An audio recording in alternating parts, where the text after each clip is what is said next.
আলহামদুলিল্লাহ, আল্লাহ পাকের অশেষ মেহেরবানি। মহান আল্লাহ তাআলা আমাদেরকে আজকের বরকতময় জুমার দিন মহান আল্লাহ তাআলার ঘরে উপস্থিত হওয়ার তৌফিক আল্লাহ তাআলা দান করেছেন। এই জন্যই মহান আল্লাহ তাআলার দরবারে আমরা শুকর আদায় করি, আলহামদুলিল্লাহ। আল্লাহ তাআলা পবিত্র কালামের মধ্যে ইরশাদ করেন, বান্দা যখন আমার নিয়ামত পাই, ওই নিয়ামতের যদি শুকর আদায় যদি করে, আল্লাহ বলছেন আমি তার বান্দার নিয়ামত বাড়াইয়া দিই। আজকে জুমার দিন, সাপ্তাহিক একটা শ্রেষ্ঠ একটা দিন জুমার। আল্লাহ তাআলা আমাদেরকে এই জুমার দিনে আসার তৌফিক কে দিছে? আল্লাহ।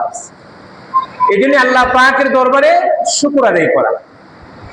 এই যে আমাদেরকে আল্লাহ তাআলা মসজিদে আনছেন, অনেক মানুষ আছে, তারা অনেকে হসপিটালে আছে না? অনেকে আছে, কিন্তু হসপিটালে নাই, কিন্তু তারা বাড়িতে আছে, কিন্তু অনেকে মসজিদও আসবে না। আছে না এরকম মানুষ আছে। কিন্তু আল্লাহ তাআলা তার মধ্য থেকে আমাদেরকে যাচাই করছে, পছন্দ করছে, ভালোবাসছে। এজন্যই আল্লাহ তাআলার ঘরে আমাদেরকে উপস্থিত হওয়ার তৌফিক দিচ্ছে। আর আল্লাহ বলছেন, আমি বান্দাকে যখন নেক আমল করার তৌফিক দেই, কোন বান্দাকে যখন আমি ভালোবাসি, তখন আমি তাকে নেক আমল করার তৌফিক দান করি। এটা প্রতিফলন। আল্লাহ তাআলা আমাদেরকে ভালোবাসছেন, এই বিদায় আল্লাহ তাআলার ঘরে আমাদেরকে উপস্থিত হওয়ার আল্লাহ তৌফিক দিচ্ছে। এখন প্রশ্ন জাগে, হুজুর যারা মসজিদে আসবে না, তাদেরকে কি আল্লাহ ভালোবাসে না? তাদেরকেও বাসে। আল্লাহ যদি নাই বাসতো, তাহলে দুনিয়াটাকে আল্লাহ রাখলো না? দুনিয়ার মধ্যে আমরা পাঠাইলো, ঠিক না? ফেরেশতারা তো আল্লাহর কাছে কইছেন না, আল্লাহ এই আদমটাকে তুমি বানাইবা, দিমা, তারা তো রক্ত বাসাত করবো, কি দরকার আছে?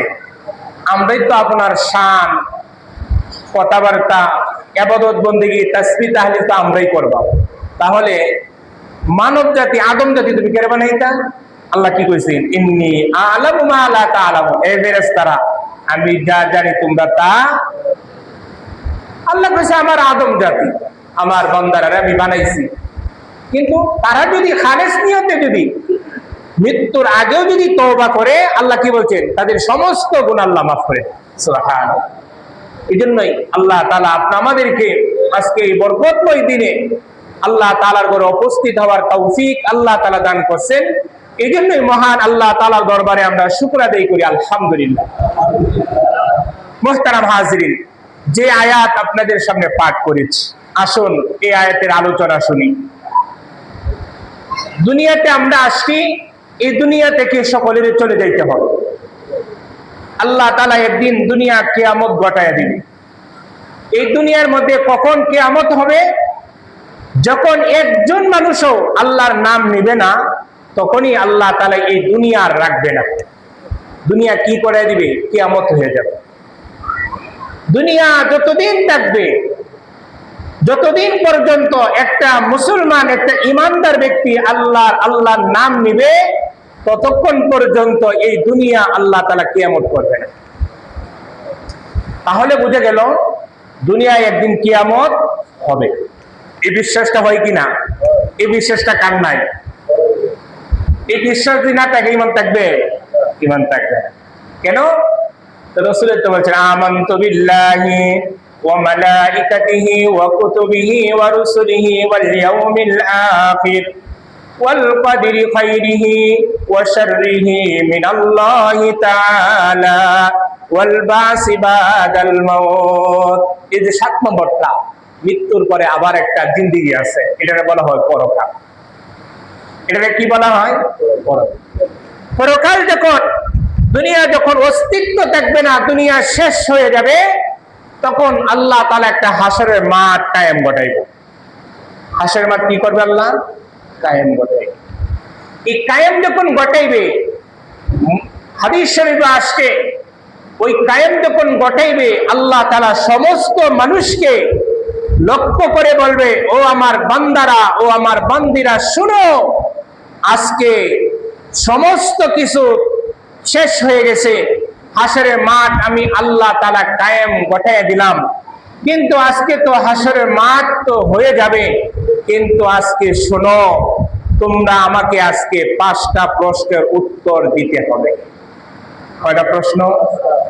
নবীজি বলেন, সেই সময় আল্লাহ তাআলা প্রত্যেকটা মানুষকে সম্বোধন করে বলবে, একটা পা সামনে অগ্রসর হইতে পারবা না যতক্ষণ না তুমি 5টা প্রশ্নের উত্তর তুমি না দিবা। এই 5টার প্রশ্নের সম্মুখীন কে হবে? এটা কি বেনামাজিরা হবে? না, সকল মানুষই এই 5টা প্রশ্নের উত্তর আল্লাহর কাছে দিতে হবে। এই আলোচনাই হলো আজকের আয়াতের আলোচনা। তাহলে বোঝা গেল আজকে আলোচনা কি হবে? আলোচনা এটাই হবে, হাসরের মাঠ যখন আল্লাহ কায়েম যখন ঘটায় দিবে, ঘটানোর পর আল্লাহ তাআলা প্রত্যেকটা মানুষকে সম্বোধন করে বলবে, ও দুনিয়ার মানুষ, শুনো, আজকে 5টা প্রশ্ন উত্তর যতক্ষণ পর্যন্ত তোমরা না দিবে ততক্ষণ পর্যন্ত সামনে একটা পা অগ্রসর হইতে পারবে না। আচ্ছা, আল্লাহ যদি প্রশ্ন জিগায়, আল্লাহ বান্দা কি উত্তর দিতে পারবে? বাও আছে? তাহলে আল্লাহ কি ধরনের প্রশ্ন করবে আমাদেরকে? নবীজি বলেন হাদিসের মধ্যে, 1 নম্বর প্রশ্ন আল্লাহ তাআলা বলবে, ও দুনিয়ার মানুষ, তুমি বলো তোমার জীবনের জিন্দেগি তুমি কিভাবে কাটাইছো? তোমার জীবনটা দুনিয়ার মধ্যে তুমি কিভাবে কাটাইছো? তখন প্রতি উত্তরে আল্লাহ তাআলার কাছে বলবে, আল্লাহ আমি তো জীবন কাটাইছি ঘুমায়া, আল্লাহ জীবন কাটাইছি তো হাইটা, আল্লাহ জীবন কাটাইছি তো খাওয়া দাওয়া কইরা, আল্লাহ জীবন কাটাইছি ব্যবসা বাণিজ্য কইরা, জীবন কাটাইছি তো ক্ষেত কামারে কাজ কইরা। তখন আল্লাহ তাআলা তাকে প্রশ্ন করবে, হে মানব, তুমি জীবন কাটাইছো খাওয়া দাওয়া কইরা, ঘুমায়া, ক্ষেত কামারে কাজ কইরা, এই জিন্দেগি তো একটা গরু বাছুরও তো করতো, একটা বলদও করতো, ওই গরু বাছুরও তো তারা খাইতো, ওই গরু বাছুরও তো তারা ঘুমাইতো, ওই গরু বাছুরও তো তারা হাঁটি হাঁটি পা পা করতো। তাহলে তোমার মাঝে আর গরু বাছুরের মধ্যে পার্থক্যটা কেন? উত্তর কি দিতে পারবো? তাহলে কাল কিয়ামতের ময়দানে আল্লাহ তাআলা বান্দাকে কয়টা প্রশ্ন করবে? 5টা। কয়টা প্রশ্ন? 5টা। 1 নম্বর প্রশ্ন কি? আল্লাহ বলবে, দুনিয়ার জীবন তুমি কিভাবে কাটাইছো? দুনিয়ার জীবন কিভাবে কাটাইছো? একটা হিংস্র প্রাণী, সেও তো ঘুমায়া আরাম আয়েশে জীবন কাটাইছে, নামাজ না পড়ে কাটাইছে, কেউ প্রসাব পায়খানা করছে, তাহলে তুমিও জীবন কাটাইছো, নামাজ পড়ছো না, তুমিও প্রসাব পায়খানা করছো, তাহলে হিংস্র প্রাণী আর তোমার মাঝে পার্থক্যটা কোন? বান্দারে যদি আল্লাহ জিগা, তোমার দুনিয়ার জীবন কিভাবে কাটাইছো, তাহলে উত্তর কি দিতে পারবো আমরা? বলেন, দিতে পারবো? 60-70 বছর জিন্দেগি তো শেষে। তাহলে কাল কিয়ামতের ময়দানে আল্লাহ কয়টা প্রশ্ন করবে? 5টা। 1 নম্বর, তুমি দুনিয়ার জীবন কিভাবে কাটাইছো? 1 নম্বর মনে রাখবেন। 2 নম্বর নবীজি বলেন, 2 নম্বর প্রশ্ন আল্লাহ তাআলা করবে, তোমার যৌবন তুমি কোন কাজে ব্যয় করছো? যৌবন তুমি কোন কাজে ব্যয় করছো? আর নবীজি বলেন, যৌবনকালে কেউ যদি ইবাদত করে, বিদ্যা অবস্থাও যদি ইবাদতের যদি কমতি যদি হয়, আল্লাহ তাআলা যৌবনকালে যে পরিমাণ সওয়াব দিবে, বৃদ্ধকালে সে যদি ভালোভাবে ইবাদত নাও করতে পারে, আল্লাহ তাআলা সেই পরিমাণ সওয়াব তার আমলনামায় দিবে। তাহলে যৌবনকালে আল্লাহর ওলি হওয়া যায় না? যৌবনকালে কিন্তু আল্লাহর ওলি হওয়া যায়। মুফাসসিরে কেরাম কিতাবের মধ্যে উল্লেখ করছেন, এক বিদ্যা, তুরতুরে বিদ্যা, সে যখন একটা লাঠি নিয়ে যখন হাঁটতে পারে না, সে যখন একটা রাস্তা দিয়ে যখন বিদ্যা মানুষ বুজু হয়ে গেছে, সে কোমর উন্দ করে কোমর দুলিয়ে সে হাঁটি হাঁটি পা যখন সামনে অগ্রসর হইতেছে, তার নাতি তাকে জিজ্ঞাসা করলো, ও দাদা, মানে একটা মস্কারি করছে, আসি টিটকারি কইনি আমরা, টিটকারি মারছে দাদারে, ও দাদা তুমি কি মিশাও? দাদা তুমি কি মিশাও? আচ্ছা, একটা বিদ্যা মানুষ, তুত্তুরে বিদ্যা মানুষ, সে যখন লাঠি দিয়ে বর বর করে হাঁটে, সে অটোমেটিক, সে তো চৌকে দেখে না, তার শক্তি নাই। তার নাতি তাকে কি প্রশ্ন করলো, ও দাদা তুমি কি বিচাও? দাদা নাতির উত্তরে বলতেছে, ও নাতি, আমি আমি তালাশ করতেছি এই রাস্তা দিয়ে আমি যৌবন বয়সে কত হাঁটি হাঁটি পা, কত হাঁটাছড়া আমি করছি। তখন নাতি বলতেছে, যৌবন কাল তো তোমার চলে গেছে, এটি আর আফসোস করলে কাজে লাগবো, না আফসোস করলে কামে আইবো, না ফিরে আসবে?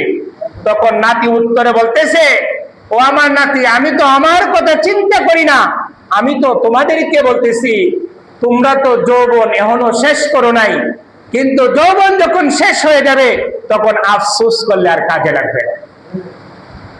এই জন্য যৌবন যদি চলে যায়, আফসোস করলে কি আসবে না, কাজে আসবে।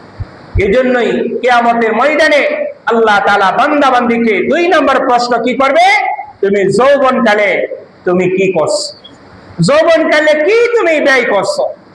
এই জন্যই হাদিসের মধ্যে আসছে, আল্লাহ তাআলা কাল কিয়ামতের ময়দানে 3 প্রকার ব্যক্তিকে পেনশন দেয়। কয় প্রকার ব্যক্তিরে? 3 প্রকার ব্যক্তির আল্লাহ পেনশন দেয়। এখন প্রশ্ন জাগে, আল্লাহ কি পেনশন দেয়? দেখবেন যারা সরকারি চাকরি করে, নির্ধারিত সময় যখন চাকরির মেয়াদ যখন শেষ হয়ে যায়, সরকার কিন্তু তাকে একটা পেনশন দেয়, মোটা অঙ্কের কিন্তু একটা টাকা দেয়। আল্লাহ কিন্তু বান্দা বান্দিরা কিন্তু পেনশনের ঘোষণা করছে, সুবহানাল্লাহ। আল্লাহ 3 প্রকার ব্যক্তিরে কাল কিয়ামতের ময়দানে পেনশন দিব, সুবহানাল্লাহ। এক প্রকার ব্যক্তি হাদিসের মধ্যে আসছে, নবীজি বলেন, এক প্রকার ব্যক্তি হলো যে যৌবনকালে ইবাদত করছে, কিন্তু বিদ্যা অবস্থায় সে ভালোভাবে রুকু দিতে পারে নাই, বিদ্যা অবস্থায় সে কোরআনে কারীম ভালোভাবে তেলাওয়াত করতে পারে নাই, বিদ্যা অবস্থায় সে তাহাজ্জুদে নামাজ আদায় করতে পারে নাই, কিন্তু যৌবন অবস্থায় ওইগুলা আমল করার কারণে বিদ্যা অবস্থায় সে করতে পারে নাই। এই জন্য যৌবন অবস্থায় আল্লাহ তাআলা তাকে যে পরিমাণ সওয়াব দিবে, বিদ্যা অবস্থায় না করতে পারলেও আল্লাহ তাআলা সেই পরিমাণ সওয়াব দিবে। 1 নম্বর পেনশন। নবীজি বলেন, সাহাবায়ে কেরাম দিয়ে আল্লাহ রাসূল 2 নম্বর পেনশন কি? 2 নম্বর পেনশন হলো যারা সুস্থ অবস্থায় আল্লাহ পাকের ইবাদত করে, যারা সুস্থ অবস্থায় 5 ওয়াক্ত নামাজ আদায় করে, যারা সুস্থ অবস্থায় কোরআনে কারীম তেলাওয়াত করে, যারা সুস্থ অবস্থায় যারা আল্লাহ তাআলার দেওয়া সম্পদ নিয়ে তারা যখন হজ আদায় করে, যারা সম্পদ থাকা সত্ত্বেও যারা আল্লাহর রাস্তায় যারা দান করে, নবীজি বলেন অসুস্থ হয়ে গেলে ওই লোকটা যখন নামাজটা ভালোভাবে পড়তে পারে না, ওই লোকটা যখন তাহাজ্জুদে নামাজ যখন ভালোভাবে পড়তে পারে না, ওই লোকটা যখন তার দ্বারা কোরআনে কারীম তেলাওয়াত করতে পারে না, সুস্থ অবস্থায় যে পরিমাণ আল্লাহ তাআলা তাকে সওয়াব দিত, অসুস্থ অবস্থায় সে যদি ভালোভাবে নাও করতে পারে, আল্লাহ তাআলা তাকে পরিপূর্ণ সওয়াব দেবে। 2 নম্বর পেনশন। সুস্থ অবস্থায় যে ইবাদত করে, অসুস্থ সময় সে যদি নাও যদি করতে পারে, উনি যদি কমতেও যদি হয়ে যায়, আল্লাহ বলেন তাকে সেই পরিমাণ সওয়াব আল্লাহ তাআলা আমলনামায় দিবে। 2 নম্বর পেনশন। 3 নম্বর পেনশন আল্লাহ কি দিবে? রাসূল কারীম সাল্লাল্লাহু আলাইহি ওয়াসাল্লাম হাদিসের মধ্যে বলেন, 3 নম্বর পেনশন হলো একটা মানুষ যখন সফরে যায়, সফরে আমরা যাই না, এই যে বাইরে আজকে দাওয়াত তাবলীগের কাজে আমরাও তো সফরে যাই না, কিন্তু সফর অবস্থায় কিন্তু অনেক কষ্ট, সফর অবস্থায় অনেক কষ্ট, মানে সঠিক মতো জামাতে নামাজ পড়া যায় না, খাওয়া যায় না, ঘুমানো যায় না, হয় কি না? আপনি রাসূল বলতেছেন 3 নম্বর পেনশন সেই পাবে যার সফর অবস্থায় জামাতে সহিত নামাজ পড়তে পারে নাই, কিন্তু বাড়ির থাকাকালীন সে জামাতে সহিত নামাজ আদায় করত, 5 ওয়াক্ত নামাজ মসজিদে আইসা সে যখন আদায় করত, সফর অবস্থাও সে যদি জামাতে যদি নাও যদি অংশগ্রহণ করতে পারে, নবীজি বলছেন বাড়ির থাকা অবস্থায় জামাতে সহিত নামাজ আদায় করার কারণে সফর অবস্থায় সে যদি জামাতে কোনো কারণে শরীক যদি না হইতে পারে, আল্লাহ তাআলা সেই পরিমাণ সওয়াব তার আমলনামায় দিবেন। এই 3 প্রকার পেনশন আল্লাহ তাআলা মুসলমানদেরকে জন্য ঘোষণা করছে। 1 নম্বর পেনশন কি? যৌবন অবস্থায় ইবাদত করলে বৃদ্ধ অবস্থায় সে যদি নাও করতে পারে, যৌবনের সমপরিমাণ সওয়াব তার আমলনামায় দিবে। 2 নম্বর পেনশন কি ছিল? 2 নম্বর পেনশন ছিল, সে যদি কোনো অবস্থাতে যদি আল্লাহর রাস্তায় যদি সফর অবস্থায় যদি সে যদি বেরিয়ে যায়, সে যদি নামাজে যদি অংশগ্রহণ করতে না পারে, জামাতে সহিত বাড়ির তাহাকালীন জামাতে সহিত নামাজ আদায় করত, সেই পরিমাণ সওয়াব আল্লাহ তাআলা দিয়ে দিবে। সুস্থ অবস্থায় বান্দা যখন ইবাদত করত, অসুস্থ অবস্থাও সে যদি কোনো প্রকার যদি নাও করতে যদি পারে, সেই পরিমাণ সওয়াব আল্লাহ তাআলা তার আমলনামায় দিবে। নবীজি বলেন এই 3 প্রকার ব্যক্তিকে আল্লাহ তাআলা নিজে তার পেনশন ঘোষণা করছে। যাই হোক, যেটা বলতেছিলাম, কাল কিয়ামতের ময়দানে আল্লাহ তাআলা বান্দা বান্দিকে আপনাকে কয়টা প্রশ্ন করবে? 5টা। 1 নম্বর কি? দুনিয়ার জীবন কোন কাজে তুমি ব্যয় করছো। 2 নম্বর প্রশ্ন করবে যৌবন তুমি কোন কাজে ব্যয় করছো। যৌবনের হিসাব আল্লাহ তাআলা ফাই টু ফাই করে নেবে।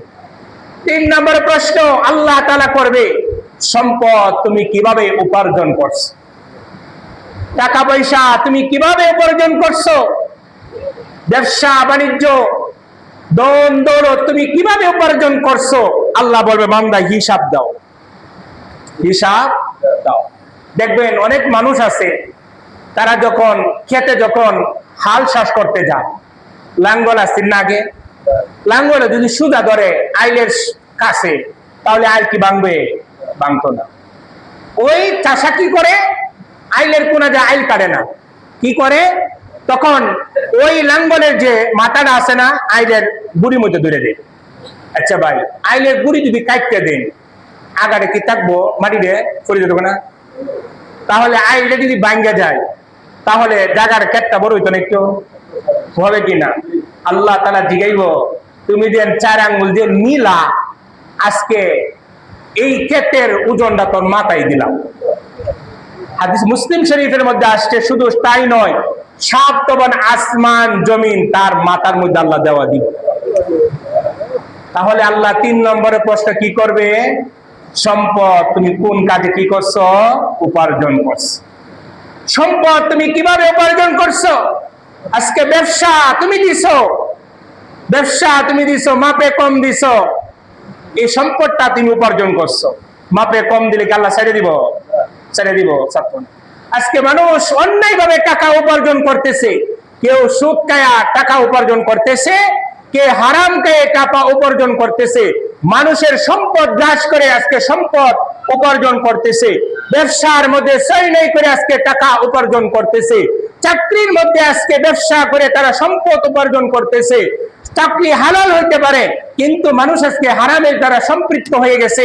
আপনাকে সরকার বলেন, আজকে প্রতিষ্ঠান বলেন, 8 ঘন্টার জন্য আপনাকে 20,000 টাকা দিবে, কিন্তু 8 ঘন্টা ডিউটি না করে 6 ঘন্টা 7 ঘন্টা ডিউটি করে আপনি যে পূর্ণ টাকা নিলেন, এই টাকা কি হালাল?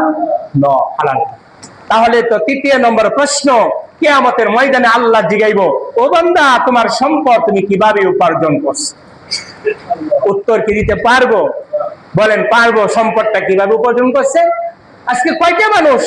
শতকরা 3 বা 4টা মানুষ হওয়া সম্ভব না, খুব কঠিন।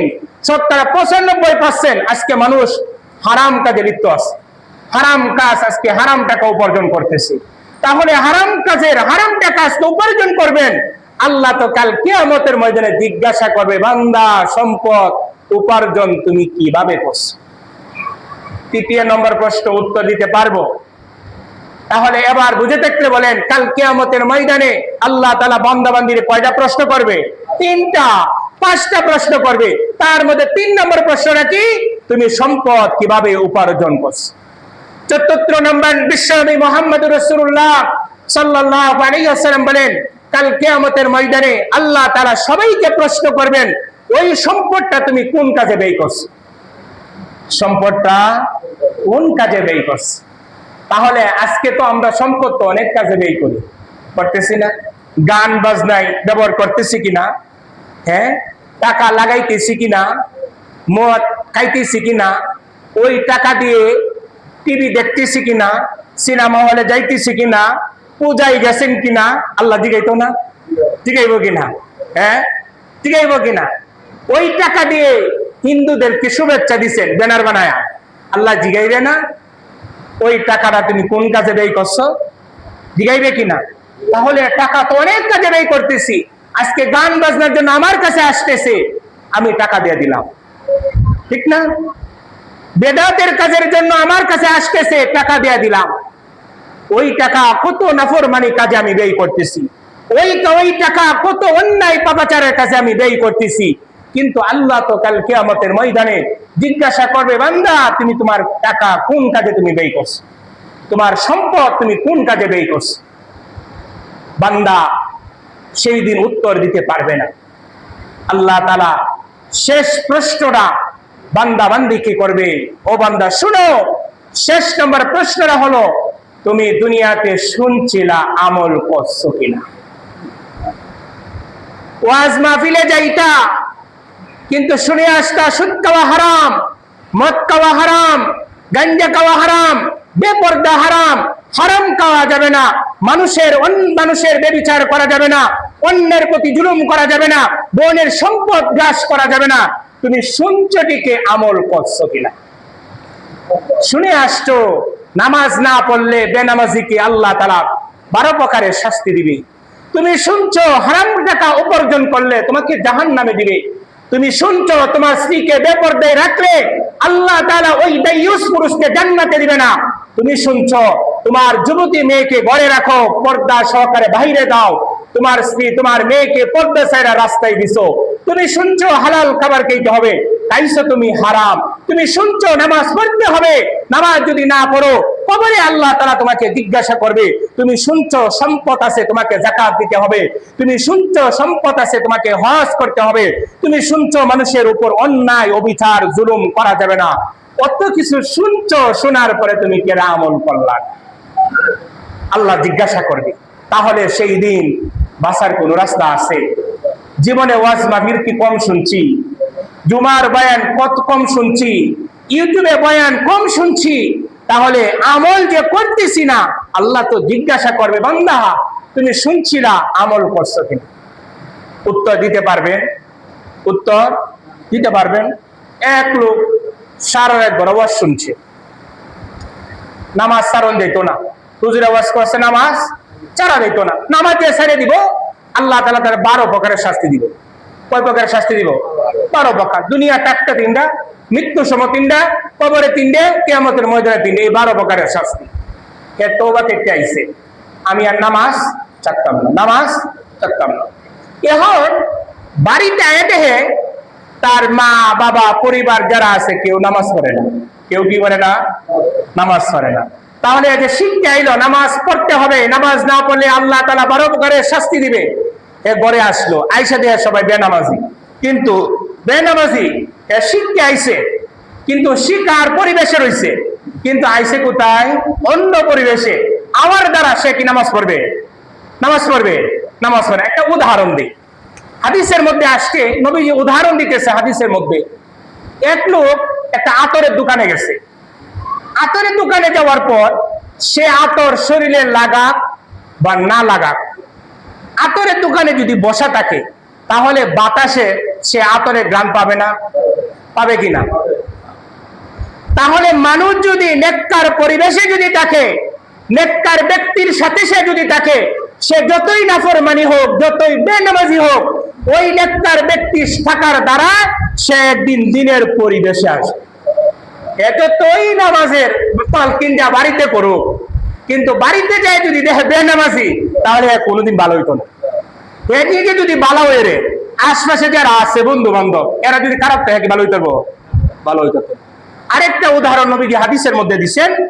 এক কামারের দোকানে গেছে এক ব্যক্তি, অনেক কামারে কাজ করুক বা না করুক, ঠিক না? কামারে যখন দাওয়ের মধ্যে যখন দাঁড় দিবে, তখন ওই যে গ্রান্ডা তার শরীরে আসবে না? কেন আসতো? হ্যাঁ, তো বেরিয়েছে না, বসে রয়েছে, ঠিক না?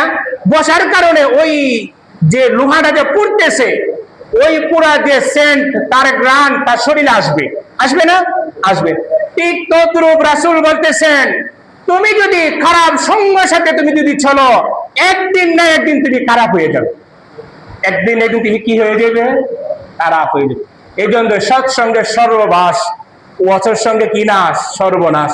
যাই হোক, এটা বলতেছিলাম, আল্লাহ তাআলা তার পবিত্র রাসূল সাল্লাল্লাহু আলাইহি ওয়াসাল্লাম হাদিসের মধ্যে বলছেন, কাল কিয়ামতের ময়দানে বান্দা বান্দি 5টা প্রশ্নের উত্তর যতক্ষণ পর্যন্ত না দিবে ততক্ষণ পর্যন্ত সে সামনে একটা পা অগ্রসর হইতে পারবে না। একটা পা কি হইতে পারবে না? সেই দিন কি বাপের পরিচয় জিগাইবো, বাপের নাম কি, চাচার নাম কি, তুমি কোন দল করতা, জিগাইবো নাকি? না কবরে জিগাইবো তুমি কোন দল করতা, হ্যাঁ বাপের নাম বংশের নাম কোনো কিছুই দেখাইতো না। তাহলে হাদিসের মধ্যে আসছে কাল কিয়ামতের ময়দানে আল্লাহ তাআলা বান্দা বান্দিকে কয়টা প্রশ্ন করবে? 5টা। কয়টা প্রশ্ন? 5টা। 1 নম্বর কি, তোমার দুনিয়ার জীবন তুমি কিভাবে কাটাইছো। তোমাকে আল্লাহ তাআলা 60-70 বছর হায়াত দিছে, ওই সময়টা তুমি কোন কাজে ব্যয় করছো? আল্লাহ বলবে বান্দা আমার কাছে উত্তর দাও। দ্বিতীয় প্রশ্ন কি করবে? দ্বিতীয় প্রশ্ন আল্লাহ তাআলা করবে তোমার যৌবন তুমি কোন কাজে ব্যয় করছো। যৌবন আমি দিতাম, কিন্তু ইবাদত না কইরা ওই যৌবন তো হারাম কাজে তুমি ব্যয় করছো।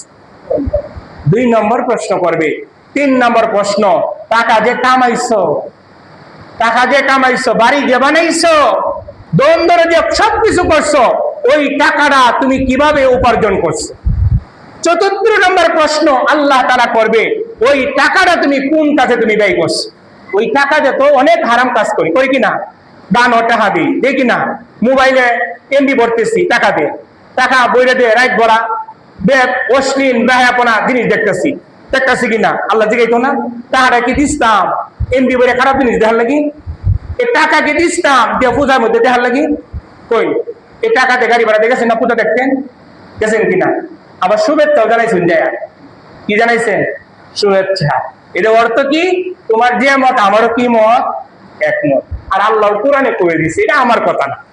ইয়া আইয়ুহাল্লাযীনা আমানু লা তাত্তাখিযুল ইয়াহুদা ওয়ান নাসারা আউলিয়া। হে ঈমানদারগণ, তোমরা ইহুদি খ্রিস্টান নাসারার পথ অবলম্বন করিও না। তাদের যদি অনুসরণ করো, বাদুহুম আউলিয়া উবাদ, তারাও যাবে জাহান্নামে, তুমিও যাবে জাহান্নামে। এটা আমার কথা, আমার কথা নয়। 4 প্রশ্ন কি করবে? তোমার সম্পদটা তুমি কোন কাজে ব্যয় করছো। 5 নম্বর প্রশ্ন, তুমি যে শুনছিলা তুমি আমল করছো কিনা। তুমি শুনছিলা নামাজ ছাড়া যাবে না, তুমি শুনছিলা হারাম কাজ করা যাবে না, তুমি শুনছিলা মানুষকে কষ্ট দেওয়া যাবে না, মানুষের সম্পদ গ্রাস করা যাবে না, বইনের সম্পদ আত্মসম্পন্ন করা যাবে না, তুমি শুনছিলা মানুষকে অন্যায়ভাবে জুলুম করা যাবে না, তুমি শুনছিলা ওই চেয়ারের পাওয়ার তুমি মানুষকে দেখাইবে না, তুমি শুনছিলা হাসরের মাঠ আল্লাহ তাআলা কায়েম ঘটায় দিবে। শোনার পরও তুমি কেন আমল করলে না? তুমি তো শুনছিলা ওই জিনিসটা হারাম, তুমি শুনছিলা ওই জিনিসটা করলে আল্লাহ নারাজ হয়, তুমি শুনছিলা ওই জিনিসটা করলে তোমার জন্য জাহান্নাম অবধারিত, তুমি শুনছিলা নামাজ ছাড়া ছাড়বে না, তুমি শুনছিলা একটা বেগানা নারীর সাথে কথা বলা যাবে না, তুমি শুনছিলা মানুষকে কষ্ট দেওয়া যাবে না, তুমি শোনার পরও তুমি কেন আমল করলে না?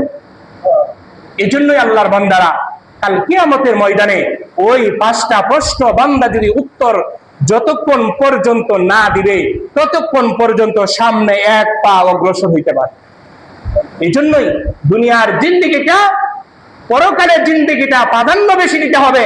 আল্লাহ কোরআনে বলছেন, বাল তুসিরুনাল হায়াতাদ দুনিয়া ওয়াল আখিরাতু খায়রু ওয়া আবকা।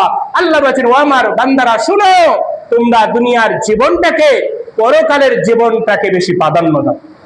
এই জন্যই হযরত ইব্রাহিম আলাইহিস সালাতু ওয়াস সালাম তার সন্তানেরা জিজ্ঞাসা করছে, ও আল্লাহর নবী ইব্রাহিম, ও আমার পিতা, আল্লাহ তাআলা আপনাকে নবী বানাইছে, খলিলুল্লাহ উপাধি দিয়েছে, কারণ কি? তিনি বলতেছেন 3টা কারণ। একটা কারণ বলে দিব, শেষ করে দিচ্ছি। 3 নম্বর কারণটা হলো, আমি যখন দুনিয়া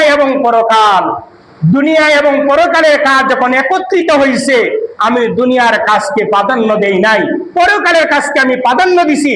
এই জন্য আল্লাহ তাআলা আমাকে নবী বানাইছে, পরকালের কাজ প্রাধান্য দিছি। আমরা খালি দুনিয়া দুনিয়া দুনিয়া, দুনিয়ার জিন্দেগি কয়দিন। চক্ষু বন্ধ করবেন, শেষ। আল্লাহ পাক সবাইকে আমল করার তৌফিক দান করুক। সবাই